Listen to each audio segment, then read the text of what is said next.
What's up, everybody? Welcome to another episode of China Update, where I provide you guys with the most up-to-date political, economic, and geostrategic analysis on the world's number 2 economy.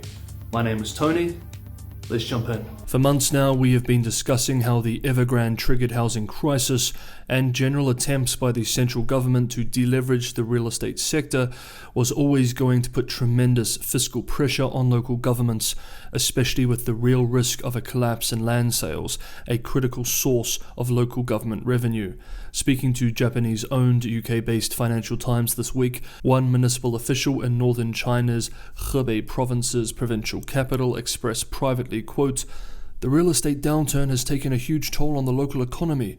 Beijing says we need to keep the government up and running, but if land sales continue to weaken, we will have real trouble making ends meet." End quote. The shock has exposed yet another systemic issue in the Chinese economy that has always festered just under the floorboards, as it were, something that economists call a grey rhino, a known risk that is ignored, and something that central government policymakers are finally taking seriously. This is, of course, the local government debt crisis. And this week we saw that grey rhino make its first movement. This week, Hegang became the first Chinese prefecture-level city to go through what officials call fiscal reorganization, an announcement the city made on Wednesday. According to rules published by the State Council, China's cabinet, if governments at the prefecture level or county levels see their annual interest payments on local government debt exceed 10% of their public spending budgets, or the interest payments on special debt top 10% of local government funding budgets, fiscal reorganization plans must be launched. Even state media admitted that, quote, "This suggests that local fiscal coffers are facing extreme difficulties and require precautionary measures to avert bankruptcy," end quote. Hegang, a city in northeast China's Hegang province with a population just shy of 900,000 people, very small by Chinese standards, enjoys fiscal revenue of more than 2 billion RMB, approximately $314 million, but publicly disclosed expenditures of about 10 billion RMB, approximately $1.5 billion. The population has also collapsed in recent years, with young talent moving to wealthier parts of China with more opportunities. Its population declined 15.8% from 2010 to 2020, according to data from the local government. Hegang could prove to be a scary example of what is to come for many other local governments. For while in this example the city was indeed squeezed by drops in land sales, this drop occurred before the current housing crisis. In the city, property sales in 2018 and 2019 fell 13% and 66.5% year-on-year by value, respectively. One Beijing-based economic commentator expressed just today that new regulations introduced by the central government this week will require that so-called high-risk local government financing vehicles use the proceeds of new borrowings only to pay maturing debt. They will not be allowed to borrow to fund local government spending on infrastructure or services. UK-based The Economist also published a report discussing what this could all mean for the region's banking sector.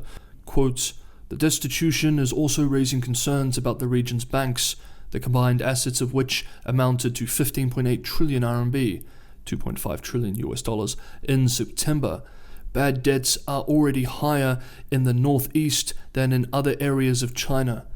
Loan loss provisions are the lowest, yet spotting a crisis in the making is a tough task. Hiding bad debts is an easy trick for smaller banks. Local regulators are understaffed, and domestic credit rating agencies cannot be counted on to identify problem lenders. In the first 7 months of 2021, rating agencies downgraded just 6 banks. They often take action only when a lender is on the brink." End quote. Okay, next up this week in an influential domestic journal, China International Strategy Review, Zhang Tuosheng, director of the Institute of International and Strategic Studies at Peking University and former instructor at the Military Academy of the People's Liberation Army, called on Beijing to mend relations with Japan and promote China, Japan, US trilateral security dialogues, expressing deep concern that in the current environment, the risk of misjudgments and military escalation is unacceptably high. The article was published just as a defensive pact was signed by Japan and Australia this week, setting out a framework for cooperation in addressing shared strategic security challenges for the first time. We covered this development earlier in the week. Meanwhile, US President Biden's White House Indo-Pacific coordinator, Kurt Campbell, expressed on Thursday that a priority for the US's foreign policy and its Indo-Pacific policy specifically this year would be increased economic engagement with countries in Asia. Quote, "That's an area where the United States indeed needs to step up its game. We've got to make it clear that not only are we deeply engaged diplomatically, militarily, comprehensively, strategically, that we have an open, engaged, optimistic approach to commercial interactions, investment in the Indo-Pacific," end quote, and went on to express, quote, "So the most consequential element of our China policy is in the region surrounding China, working with allies and partners, ensuring that we're working for common purposes," end quote. In the face of growing international concern that China may be dramatically expanding its nuclear capabilities, Fu Cong, Director General of the Arms Control Department of China's Ministry of Foreign Affairs, has given a series of interviews and statements in recent weeks to express that China is not dramatically expanding its nuclear capabilities and that China maintains its nuclear capabilities, quote, "at the minimum level that is required for national defense," end quote. But, quote, "it does not mean China is not modernizing, because China has taken measures to modernize its nuclear arsenal for reliability and safety reasons," end quote. State media this week has also argued that the United States has publicly announced that it will deploy ground-based intermediate-range missiles after withdrawing from the Intermediate-Range Nuclear Forces INF Treaty in East Asia. Quote, "This, with the building of a global missile defense system, has changed the security dynamics, so China needs to cope with this and naturally take measures," end quote. Fu Cong, in response to questions from Western media outlets at a press conference this week, denied recent US reports that China is rapidly growing its nuclear arms, expressing bluntly, quote, "On the assertions made by the United States that China is expanding dramatically its nuclear capabilities, first, let me say this is untrue," end quote. Okay, last up now for several key economic and financial developments from the world's number 2 economy. Quickly, if you're enjoying the episode, don't forget to hit that like button. It's the only way this video can be shown to new people. And if you're watching this for the first time, you're getting some value from the episode, maybe consider subscribing, hit that bell notification, and you'll have the most up-to-date analysis when I release these every day. Okay, let's move on. In the latest step in Chinese central bank efforts to experiment with digital currency, this week China launched a smartphone app for making payments and transfers with the digital RMB. The eCNY app became available for Android and iOS users on Tuesday and is now open to users in 12 cities and regions including Shenzhen, Suzhou, Shanghai, and Beijing. According to Chinese financial media outlet Caixin Media, German-based Deutsche Bank is in talks with the wealth management unit of Postal Savings Bank of China on the creation of a new joint venture. The media outlet reports that Deutsche Bank aims to take a majority stake in the wealth management venture with PSBC Wealth Management Co. Limited. China's already deeply indebted national railway operator, China State Railway Group Co. Limited, published a limited financial report at an annual working conference this week. The state-owned enterprise said that its revenue saw a very disappointing year-on-year increase of only 0.34% in 2021.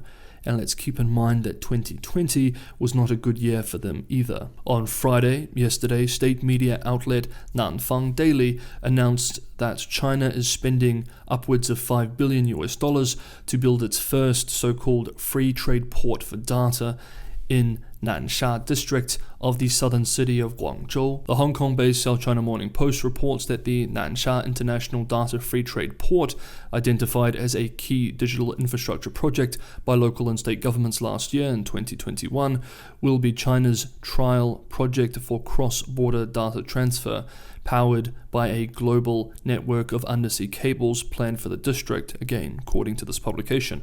Quote, apart from the undersea cable network, the project will also include a cross-border data center, industrial parks for big data, and labs for telecommunications for the Greater Bay Area, with the aim of supporting cross-border trade, offshore finance, and artificial intelligence industries, among others. End quote. The Greater Bay Area covers Hong Kong, Macau, and 9 mainland cities in China's southern Guangdong province. And finally, Chinese smartphone giant Xiaomi Corp has been ordered by the Indian government to pay 6.53 billion rupees, approximately $87.8 million of import taxes, which Xiaomi allegedly evaded over more than 3 years.